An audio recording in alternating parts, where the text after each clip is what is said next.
Can you hear me? You need that mic. Sadly, the mic doesn't work very well. So how about if I stand about right here, and if people can hear me, I will talk loud.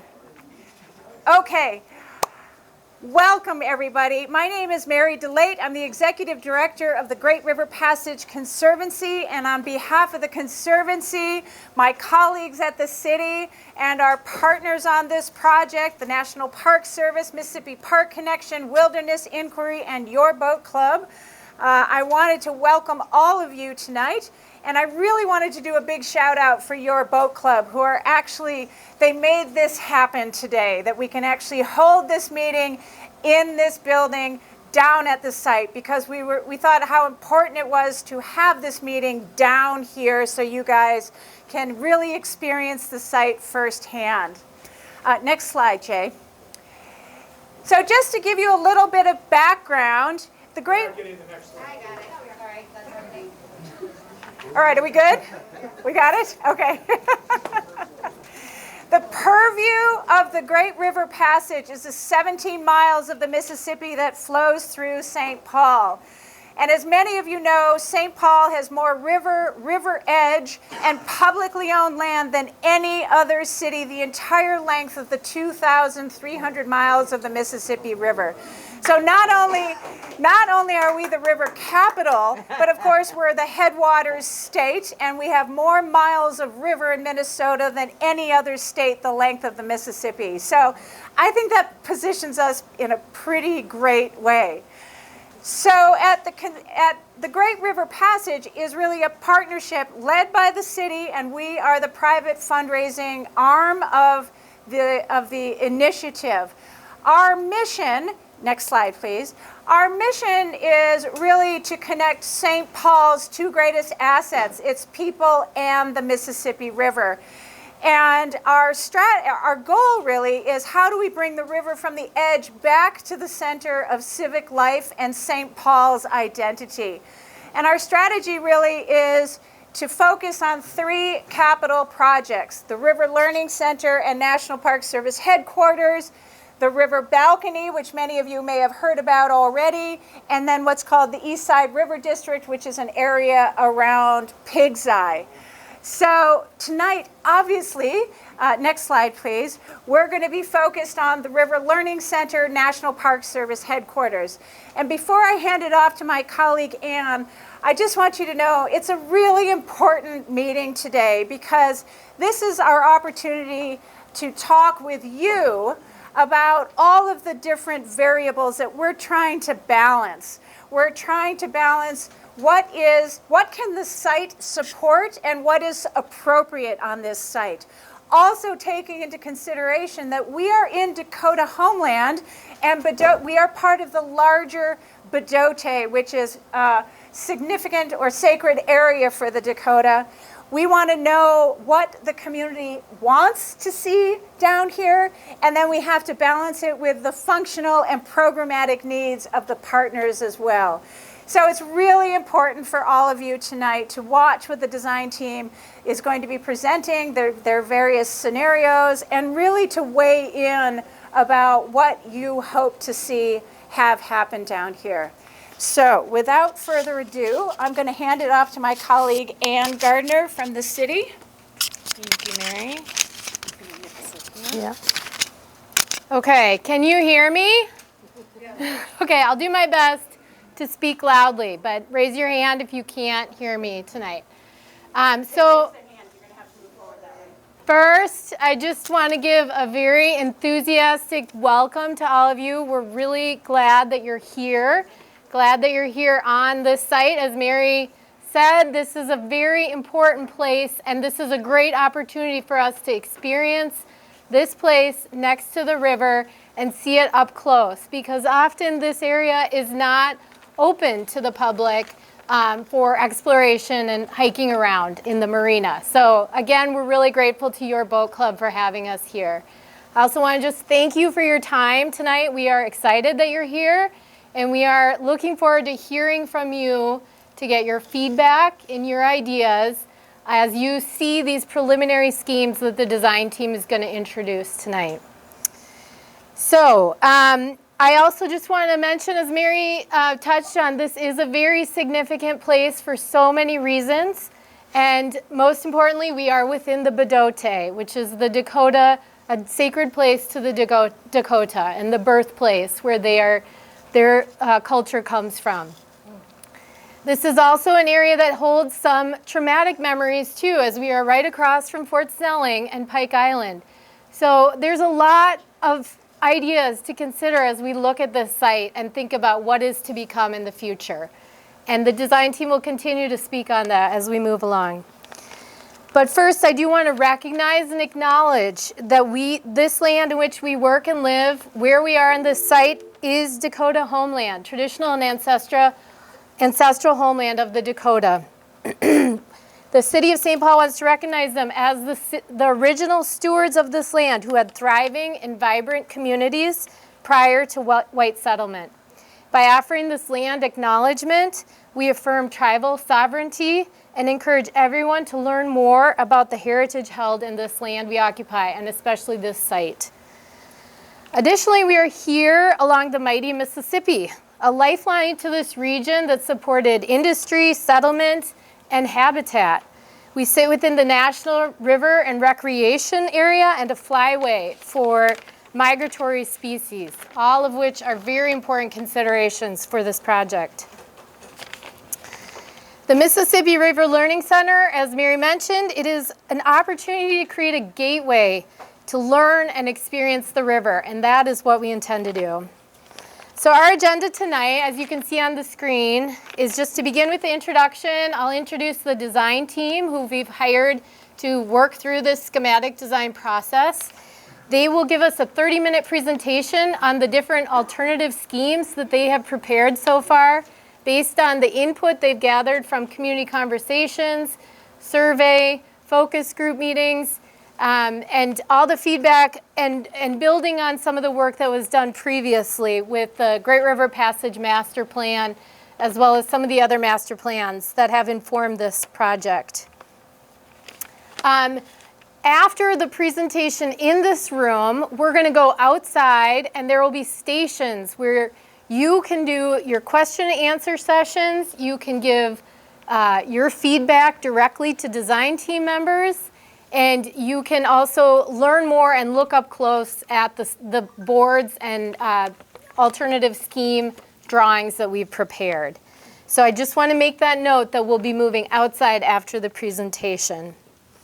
So, and at the end, we do want you to leave and know there's a survey that will be available online to give us more of your feedback if you feel like you haven't done it here tonight. And we want you all to weigh in on your preferred scheme or different aspects you like or do not like. So next slide. So as I mentioned, our goals are just to report back. The design team will report back on what they've learned from the community. We'll introduce the project and the 3 alternative schemes, which again are the first step in this process of developing a preferred scheme. So there is a lot to come after this, and we need your feedback in order to move forward. And then again, to get your input on what you think, what your ideas are. Next slide, please. As Mary mentioned, the goal or the idea of the River Learning Center is to be a coalition of partners. So first, I want to give some background to how this came to be. And I did touch on this in the first public meeting we had in April. But the River Learning Center really originated from the Great River Passage Master Plan, which was completed over 10 years ago.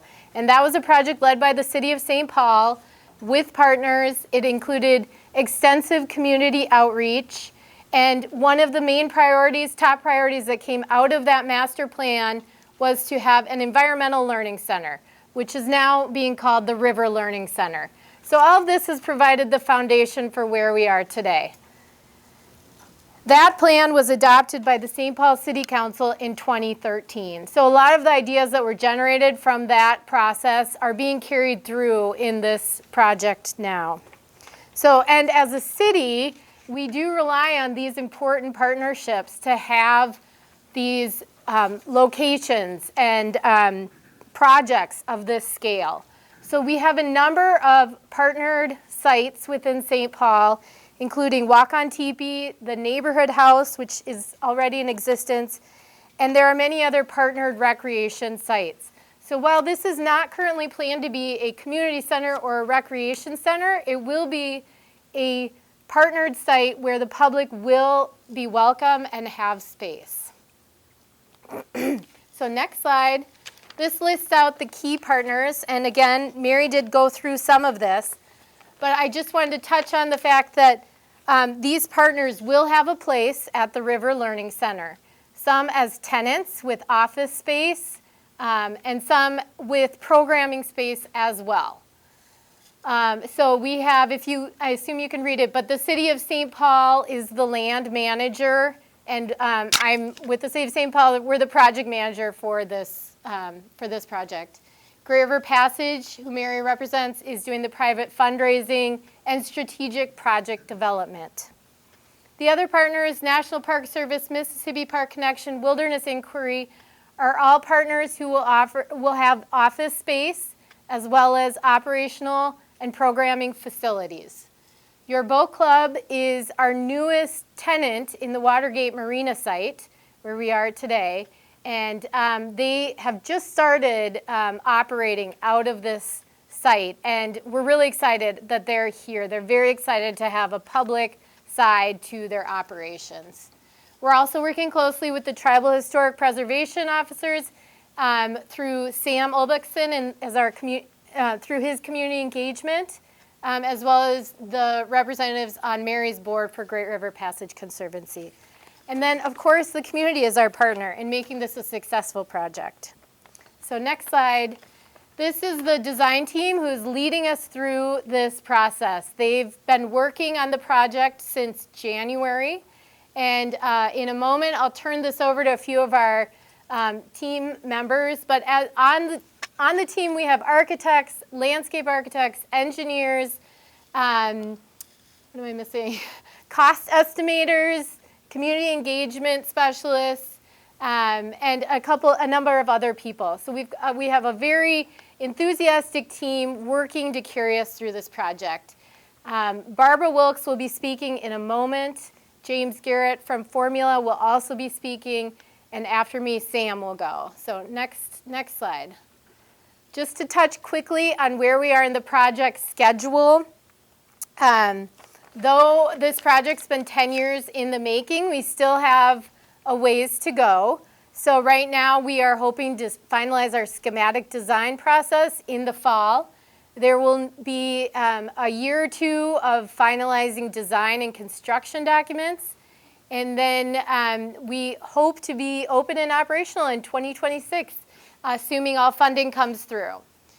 So that's the goal. And next slide, for the schematic design process, we are roughly halfway through the process. So we are still in the developing of ideas phase. And next, we will have a meeting in July, around July 21st, where we will unveil a preferred scheme. So from these three schemes, we're going to take ideas, various aspects, depending on what we hear from you, and pull it together for one main scheme to move ahead with. And then also, we intend to wrap this up in the fall with a final celebration. Next slide, please. Okay, and in order to follow along on this process, please, if you haven't already done so, familiarize yourself with the Great River Passage website. They have a project webpage for the River Learning Center. That is where you will also find the link to the survey, as well as the link to this presentation, previous presentations, and also a frequently asked questions form that might give you a lot of insight into how we've gotten to where we are today. So I am going to turn this over to Sam, who is going to speak next. And I'll pass the microphone. Hello, everyone. Welcome for coming. My name is Samuel Bexton with Full Circle Indigenous Planning and Design, and I'm an architect and a native architect. And my role in this project is to help the design team and the community recognize the importance of this site to the Dakota people. It's not a historical site because the Dakota people are still here and they still use this site, and this is a very important place for them. Bdote is at the confluence of two main waterways that were incredibly important to the Dakota people and their lifeways, and it still remains that so. So any project here that is going to be built needs to honor that perspective and include those voices. So my role here has been to convey that. You can go to the next slide here. I think we have a couple, but these are Dakota homelands. They're still Dakota homelands. Next. And these are some of the voices that have been spoken so far about what to build here, how to think about what to develop, how to approach the landscape, reminding the design team and the community that, again, Dakota people are here, and this is going to remain a sacred site to them. And I invite people after we're done inside to come over to my tent area, and I have a lot more information to convey and can tell you more information. So miigwech, and thank you.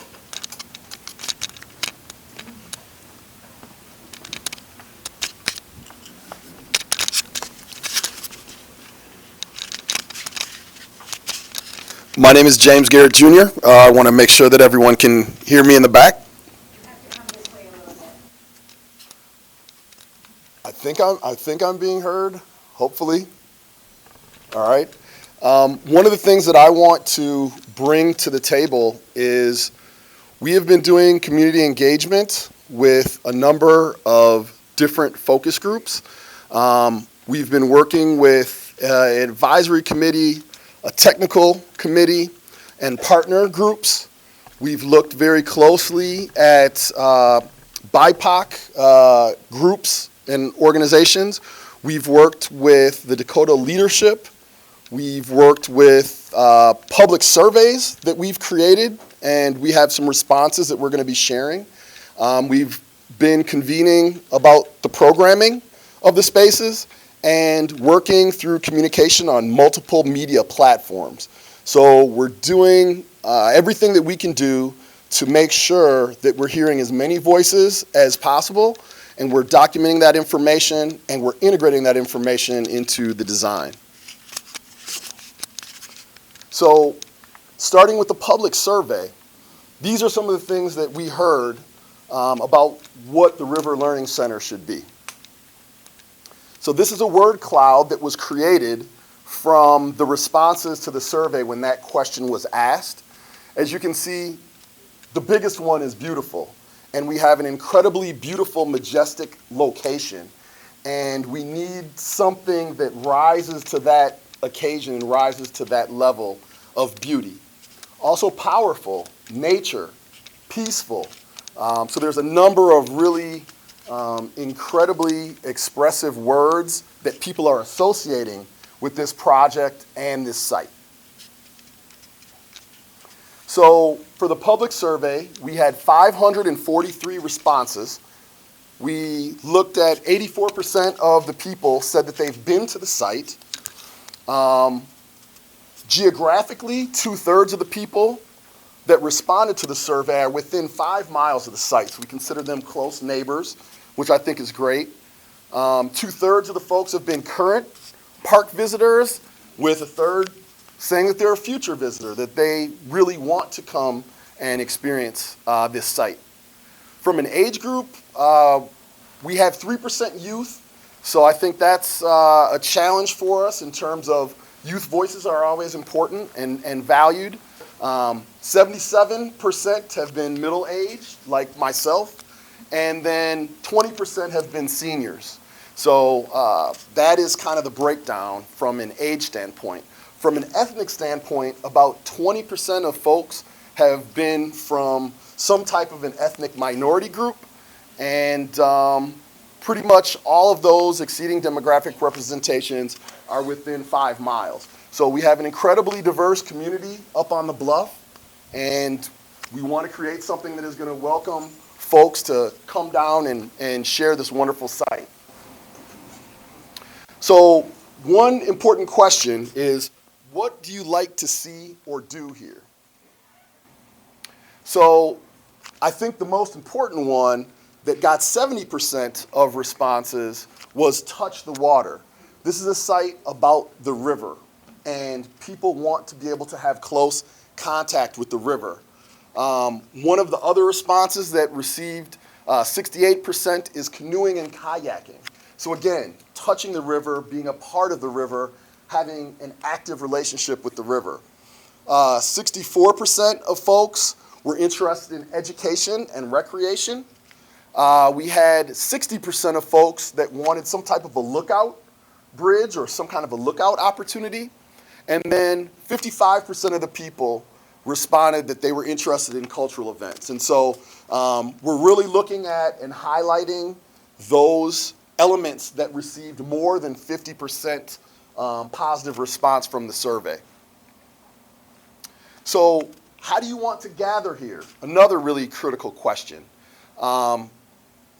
Overwhelmingly, I think people are interested in the Tree Grove Plaza and by the water at 61%. Those two are kind of neck and neck. So again, we have the water theme starting to recur here. So what would you like to do in the landscape? What we found is walking and strolling was 92% of the people. So folks just want to be in this environment, in this atmosphere, in this landscape. One of the other responses that I thought was really interesting at 71% was exploration. So people want the freedom to be able to just walk around and explore the landscape around them. Some of the other things that were important were a forest canopy walk at 64%. 61%, again, educational and recreational programs. So programming, again, is a theme that's starting to recur. And then biking at 58%. What else would you like to do in the landscape? So for this question, I think the wetland river access at 73% was the consensus. So again, we're building on this theme about river and water and access and touching the water and being active on the river. Other things that were really high, there's 66% were interested in a boardwalk. We had 62% interested in bird watching, so another passive activity. We've got 60% are interested in a meadow field. 56% were interested in picnicking and an overlook. So I think those are all, following a pattern here. A pattern is starting to emerge. What do you want to see at the top of the bluff? I think this is a really important question because this site is pretty much invisible to all the folks that live within this neighborhood, right? People don't know that it's here. And so what do you want to see at the top of the bluff? So an overlook was really an overwhelming majority. 69% of folks wanted to see some type of an overlook at the top. And then we also have an interpretive history is something that people wanted to see. And then we also have a stormwater garden at 60% at the top of the bluff. What site are we talking about? We're talking at the top of the bluff along Shepherd Road. Specifically where? We'll show you a site plan in a minute. Okay, you gotta describe that. Okay. Okay, we will. We'll get there. All right. So what amenities do folks want to see? So overwhelmingly, 86% want to see a restroom, right? So go figure, right? Go figure. 69% want to see bike racks. 52% want a picnic pavilion of some type. Which buildings do you think are inviting? So we put together 9 very different buildings and sort of architectural ideas from other locations and other landscape projects across the country. And 69% of folks said local materials. The one that had local materials was the one that they were most attracted to. And then we had 67% said responsive to landscape. So something that maybe extends the landscape, into the building and beyond. And then 64% liked the one that sort of blended into the landscape and maybe didn't stand out too much, but sort of blended in with the environment. So what would you like to learn about the site? So overwhelmingly, 84% of respondents wanted to learn about the Dakota landscape. 84% wanted to learn about the rivers. We have 80% of respondents were interested in habitats and ecology. So again, the river, the wetlands, the water, and those habitats. And then we had 77% of people were interested in the past histories of the site. This is contested space. It's been many things over many years, and folks want to learn more about that. What we also saw at 72% was the forest. 68% was the bluffs, and then right behind that was the caves within the bluffs. And then the Mississippi Flyway was also very popular at 72%. So one of the things that we wanted to also address were, what are the challenges? What are some of the things that keep people away from accessing the river? So one of them is nothing. So those are folks that regularly access the river. There's also a lack of access to the park by foot, bike, ability level, and roads are difficult to cross. Shepherd Road in particular is pretty fast moving, extremely fast moving, and difficult to cross. Distance was something that helped keep people from the river. Crime, real and the perception of crime, is something that is really important to folks. Feeling unsafe or unwelcome as a woman, as part of the BIPOC community, as part of the LGBTQ community, is also something that people are concerned about. Lack of access to water and water activities was something that dissuaded folks from participating and coming to the water, to the river. Lack of time to visit, poor parking options. We all understand that. Lack of amenities, and poor park maintenance, or the perception of, in terms of disrepair, trash, water pollution, etc. I'll pass it to Barbara. Hi, thanks, James. Can you guys hear me? No? Okay, can you hear me? Okay. So what spaces are we talking about building in here next? I guess I should say, so we've gone over community concerns. When we're, as designers, we also then need to know what spaces, and then we also need to learn something about the site. So I'm going to go over the spaces and the site, and then we'll get on to the alternatives, okay? So this is a preliminary building program. It's the partners, as was outlined by Anne, and they all have, different amounts of square footage depending on their needs for their various, mostly offices, and then the River Learning Center, public space, boathouse space, etc. We can go over this in more detail, if you would like, but this is the program, basically 40,000 square feet of building. Next. The River Learning Center is formed by site opportunities and constraints. So, we're not just putting this project anywhere, we're putting it very specifically on this specific site that has very specific concerns. The first one being, there's a bluff at the top, and then we go down to a floodplain at the bottom, and there's about 90 feet, in between. So it makes it very hard to get down here, and the floodplain is a very dynamic place.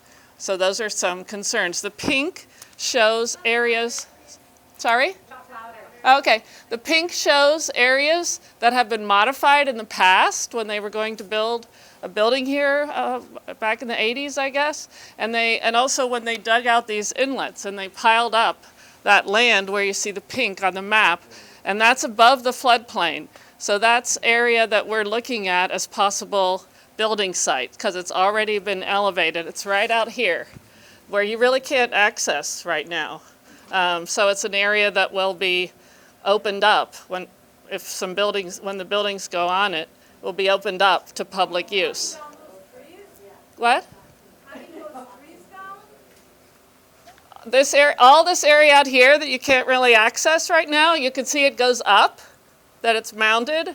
That is the area in pink. It's just right out there. When we go outside, you could come over and ask me to talk about that if you'd like.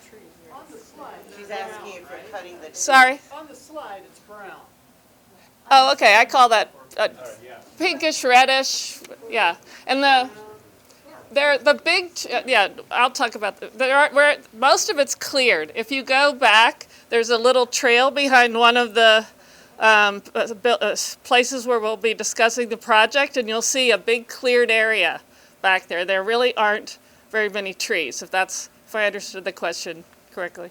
Okay, next. In fact, this will show you. So here's what we have in terms of trees. We have a disturbed urban forest.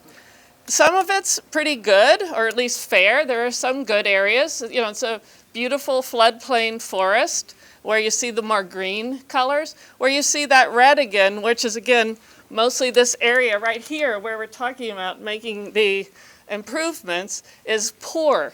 It's poor because the land's been disturbed. It's got disturbed plants growing on it, lots of invasives. And so the idea as we look at this as architects is to don't put something in a good area, leave that alone. Put things, more stuff that you're going to make disturbance, put it in an area that's already disturbed.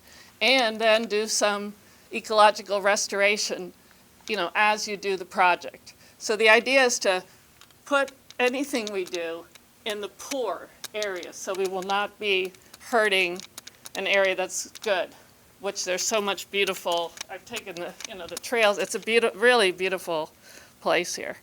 Next. The other issue is we are not on any public utilities down here. That hill that you see right there is actually the sewage septic field, that lawn. And then we have a well.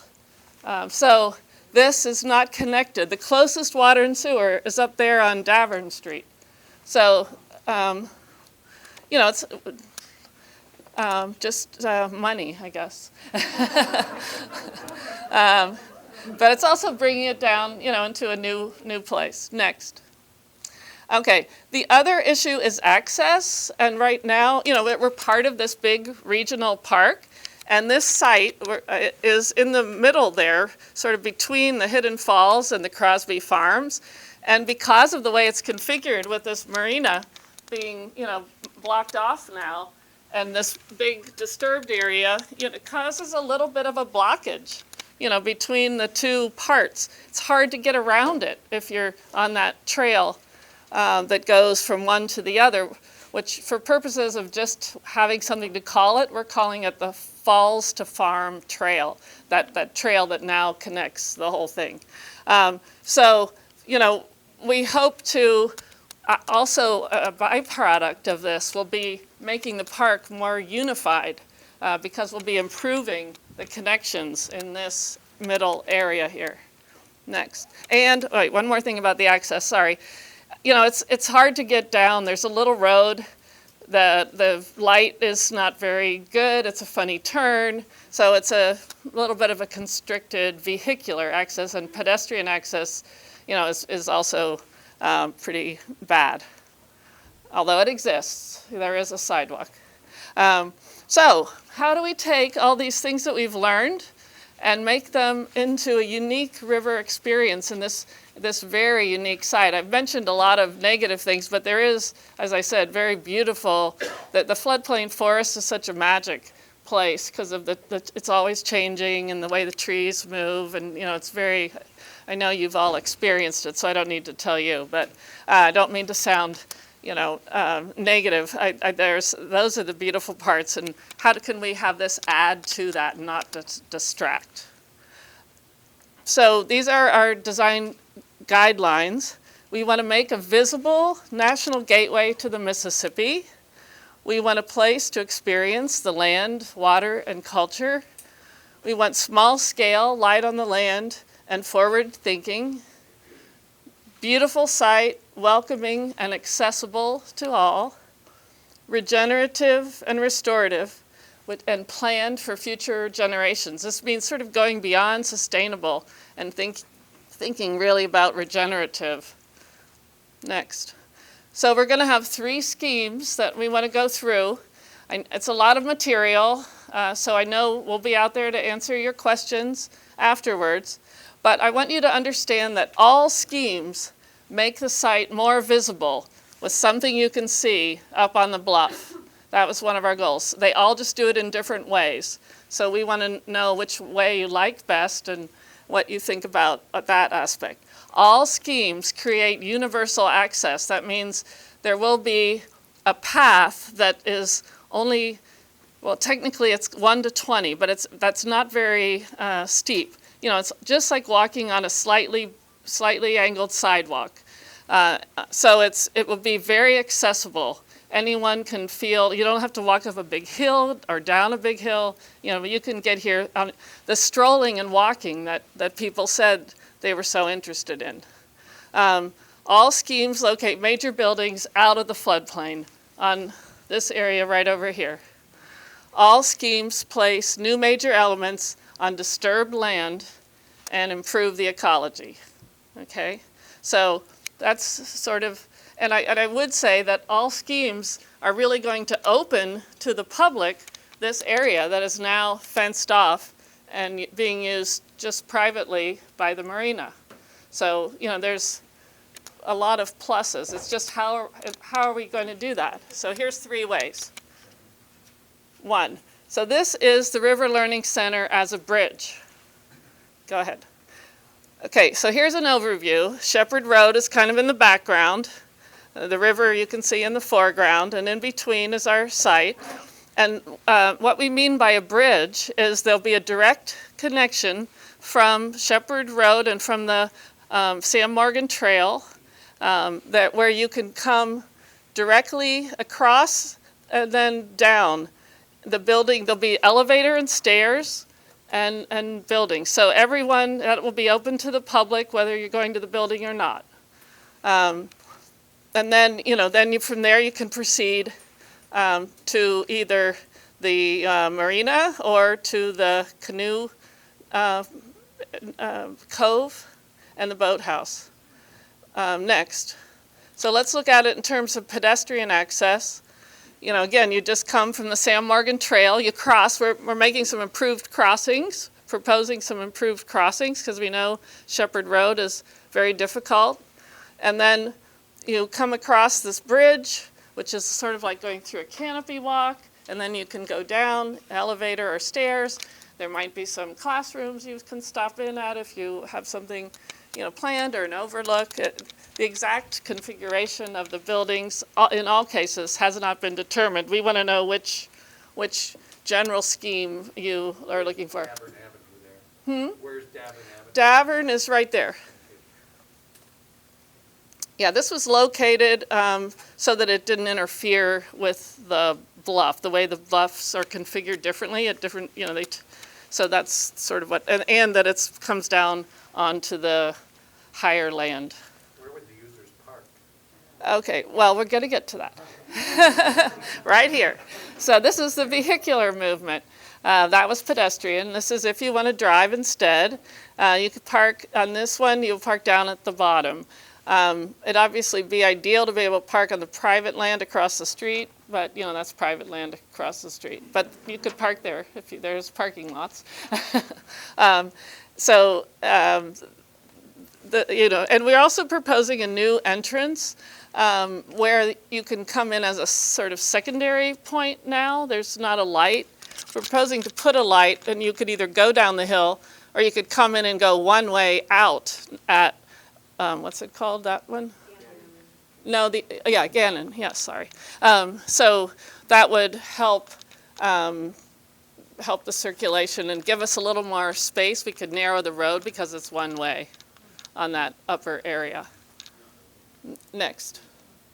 Well, we're also in this one talking about changing the orientation of the water inlets so that they're more parallel. They're not as deep. The inlets now, you know, come back very far into the site. And with the building coming down and spilling out, we felt having a little more space in this scheme around it by bringing the inlets a little closer and longer. See, the dotted line is the old and the dashed line is the new. proposed.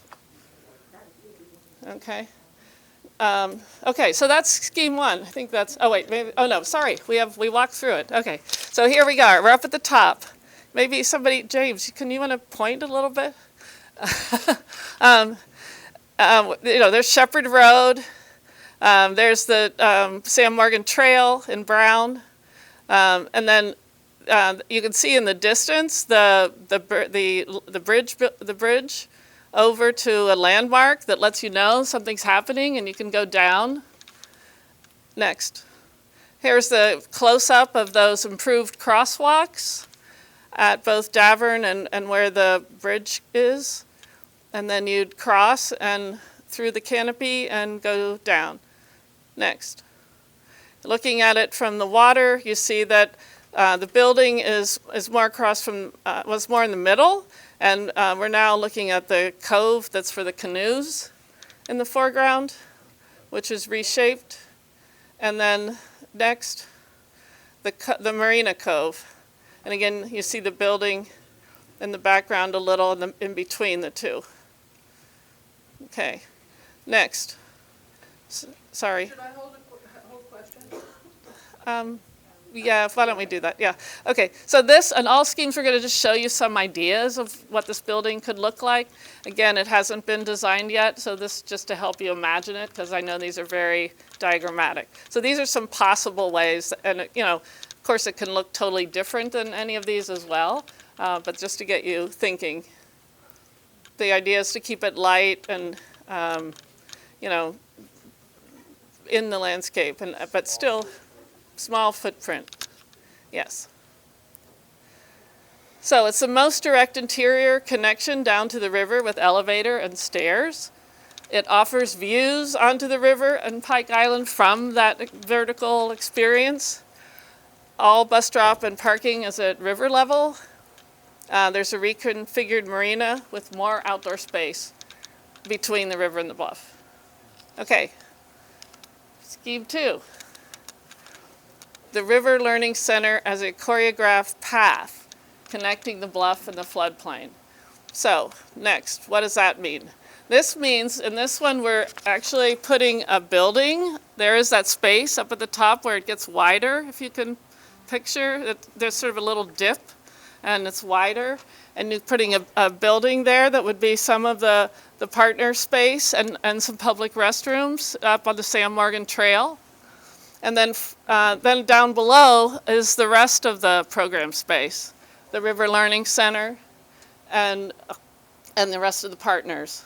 So, and connecting them is a canopy walk.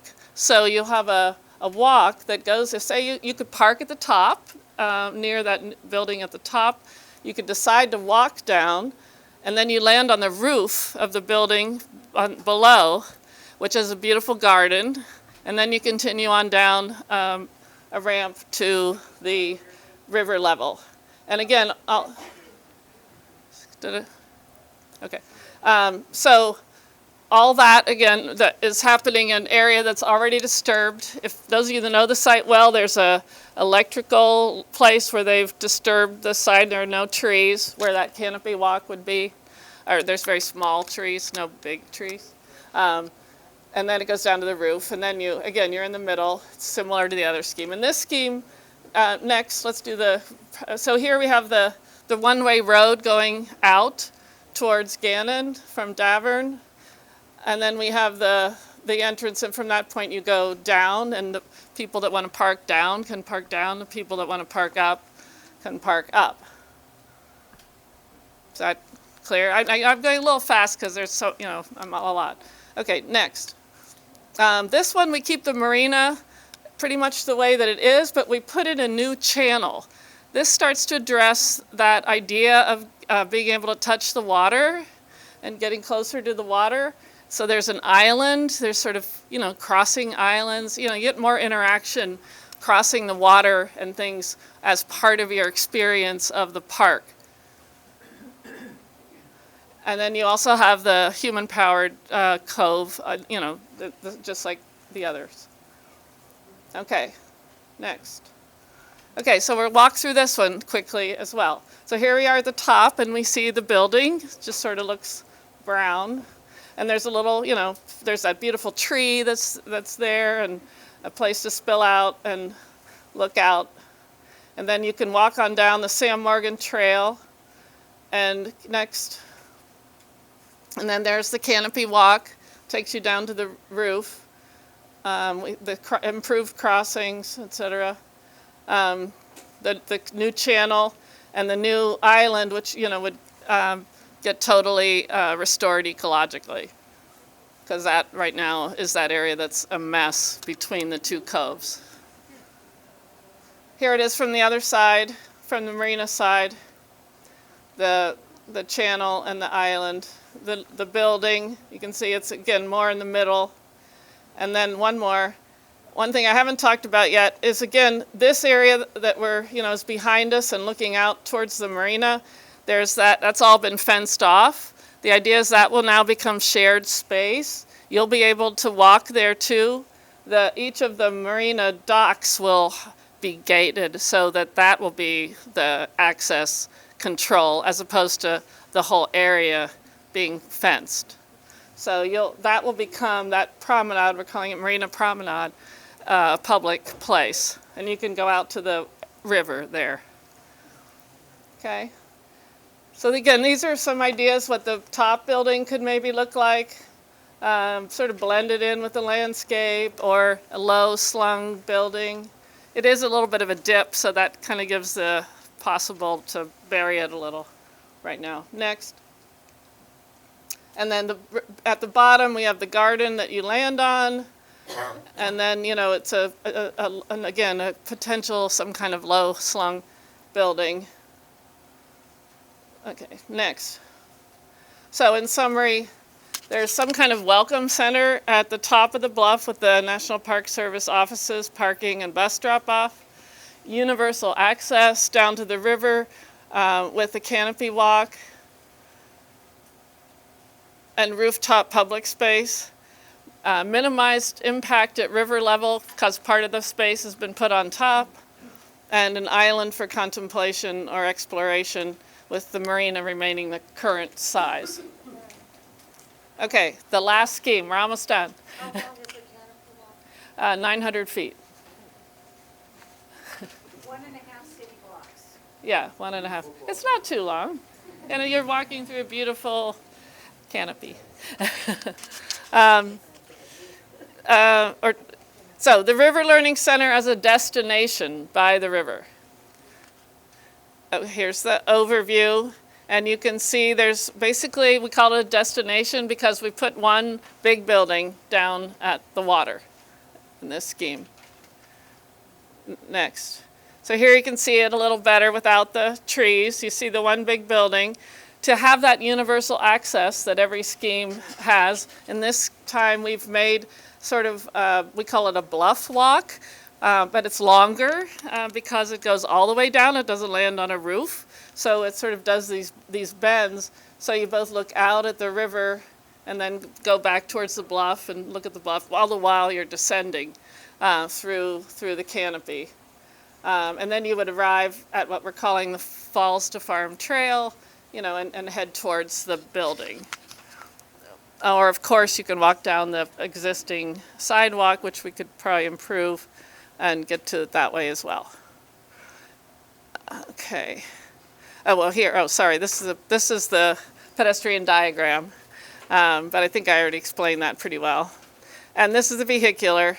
So with the building at the bottom, most people are going to park at the bottom, although you could still park at the top and walk down the canopy walk, if you would like. But we're assuming that will be limited. Hopefully wrongly, but.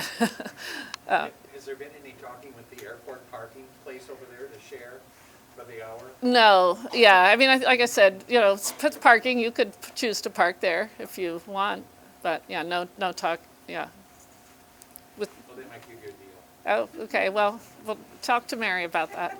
The marina is considerably smaller in this one?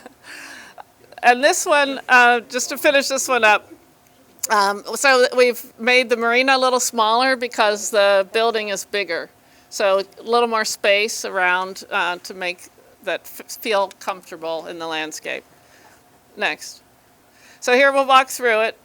So we have maybe a little pavilion up at the top, and before we go out and have this sort of overlook, and then way down on the bluff walk. Next. And there you see the bluff walk coming down from the other side. You notice it doesn't stick out over the river, it's tucked into the landscape. And you see again the improved crossings at the top. Next. Here's a little more close-up of the island, and you see the building in the distance. Because it's bigger, it starts going towards, it's not just up on the high part, you'll see it next slide. So it actually comes along straight from the high ground and then ends up being up over your head, because if that's up, look, if you think about it, that's up so much higher if the building was, so you have a covered plaza where the building would come on out towards us in front of the marina.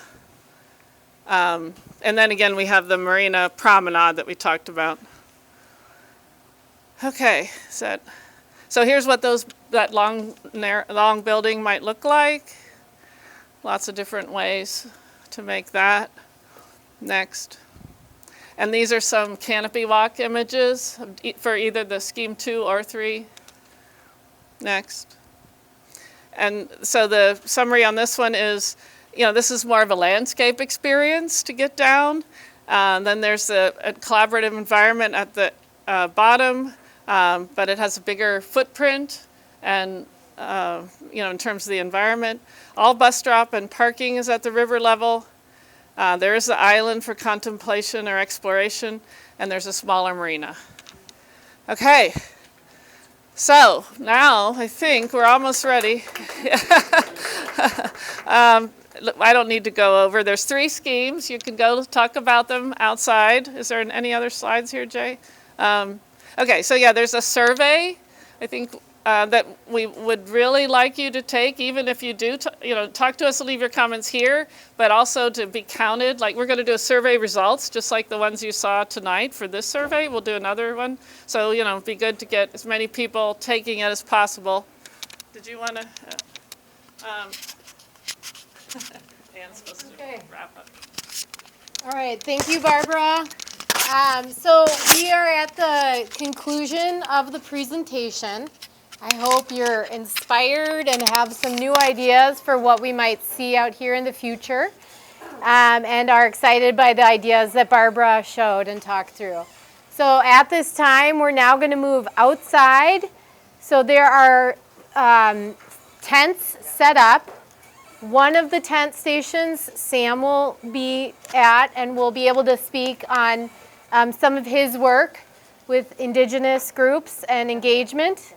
There's 3 other tents that are essentially the same. Each one is the same. There are specific questions for you to respond to, and there will be 2 design team members at each station where you can give direct feedback and you can ask questions and receive some answers about the project. If you didn't hear back here, the stations, aside from Sam's, the Indigenous, the Dakota one, they're all the same. The idea is to get you guys to spread out between the 3 stations so that we can, you have a chance to talk. So we can't give feedback here and now? That was the purpose of going to the stations. Okay. I'm happy to talk to you. And I also just want to note, all of this material is available on the Great River Passage website. And the presentation, as well as Barbara talking through the schemes, is there. So there's a lot to take in, so you can take your time going through it that way.